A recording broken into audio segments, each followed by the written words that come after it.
Pemirsa, kasus positif COVID-19 masih mengalami peningkatan dalam beberapa waktu terakhir. Penuhnya rumah sakit dan fasilitas kesehatan di sejumlah kota besar membuat pasien terinfeksi melakukan isolasi mandiri di kediamannya. Lalu apa saja yang perlu dipersiapkan ketika menjalani isolasi mandiri di rumah, serta kapan waktu yang tepat untuk merujuk pasien positif ke fasilitas kesehatan? Rekan Gemma Tanjung akan memaparkannya untuk Anda. Silakan Gemma.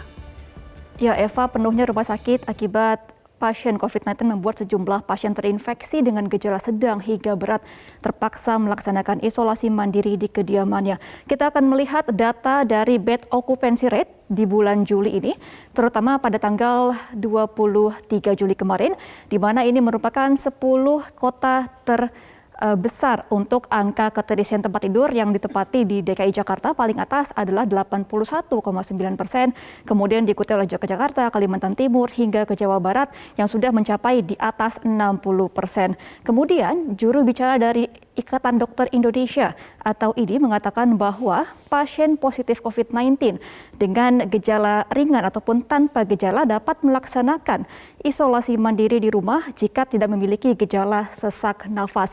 Tetapi banyaknya pasien COVID-19 dengan gejala sedang dan berat tidak dapat dibawa ke rumah sakit, terpaksa melaksanakan isolasi mandiri di rumah dan juga berakibat fatal karena tidak ada penanganan khusus dari dokter. Kita akan melihat sejumlah pasien yang melakukan isolasi mandiri dan meninggal dunia dikarenakan tidak tertangani oleh tenaga kesehatan di Indonesia. Ini merupakan data terbaru pada tanggal 23 kemarin, di mana data angka kematian pasien akibat isolasi mandiri karena gejala berat di COVID-19 adalah mencapai 2.491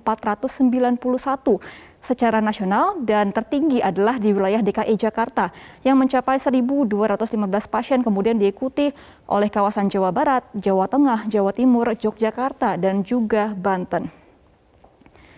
Lalu kita akan melihat apa sebenarnya menyebabkan gejala yang dapat membuat sejumlah pasien meninggal dunia ketika isolasi mandiri. Ini merupakan statement dari pihak IDI, yaitu Ketua IDI Slamet Budiarto, yang mengatakan bahwa ada 3 hal fatal yang menyebabkan pasien COVID-19 yang melakukan isolasi mandiri di rumah meninggal dunia. Yang pertama adalah tidak ada dokter yang memantau kondisi harian pasien, kemudian kurangnya ketersediaan obat-obatan dan oksigen, serta penuhnya rumah sakit rujukan COVID-19 di sejumlah kota besar.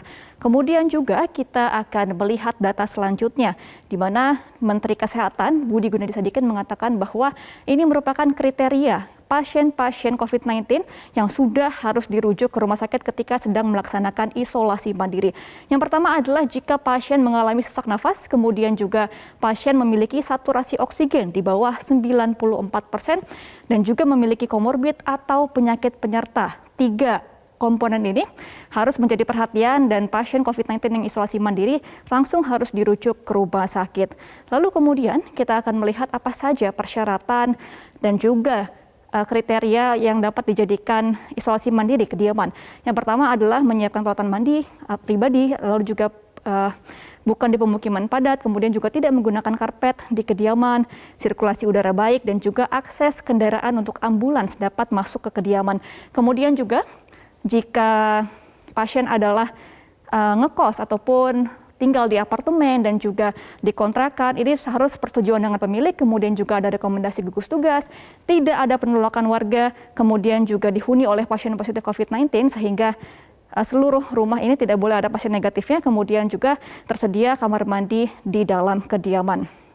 Lalu ini merupakan kriteria ataupun langkah-langkah isolasi mandiri yang bisa dijalani oleh sejumlah pasien ketika terpapar COVID-19. Yang pertama adalah memisahkan diri dan memiliki tempat isolasi dengan ventilasi udara yang baik dan mendapatkan sinar matahari. Kemudian tetap menggunakan masker, lalu kenali gejala ketika terpapar COVID-19. Yang pertama adalah pasien OTG atau tanpa gejala, kemudian juga pasien gejala ringan, sedang, dan juga pasien gejala berat. Nah, pasien gejala berat ini sudah harus dirujuk ke rumah sakit agar dapat penanganan dari tenaga kesehatan di rumah sakit. Untuk OTG dan ringan masih diperbolehkan untuk isolasi mandiri dengan melakukan koordinasi kepada tenaga kesehatan setempat. Lalu kita juga akan melihat apa saja yang dapat membantu pasien COVID-19 di rumah ketika sedang menjalani isolasi mandiri.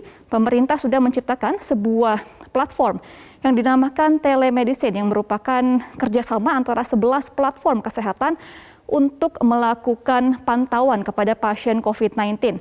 Dan ini merupakan langkah-langkah pasien COVID-19 dapat menggunakan telemedicine, di mana ketika pasien melakukan PCR di laboratorium yang sudah terafiliasi dengan Kemenkes, maka ketika hasilnya positif, maka pasien akan menerima pesan WhatsApp dari akun Kemenkes secara resmi. Kemudian juga pasien akan diarahkan untuk konsultasi daring dengan dokter melalui telemedicine dan juga akan diinfokan kepada dokternya bahwa pasien tersebut sudah masuk ke dalam program Kemenkes. Kemudian selanjutnya adalah pasien akan diberikan resep obat oleh dokter yang dapat ditebus melalui WhatsApp ke apotek resmi Kimia Farma. Kemudian obat akan langsung dikirimkan ke kediaman pasien secara gratis sehingga telemedicine ini akan membantu pemantauan bagi pasien COVID-19 dengan gejala ringan yang sedang melakukan isolasi mandiri di kediamannya masing-masing.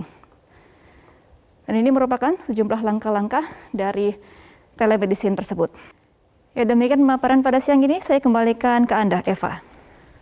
Baik, terima kasih Gemma Tanjung untuk informasi Anda.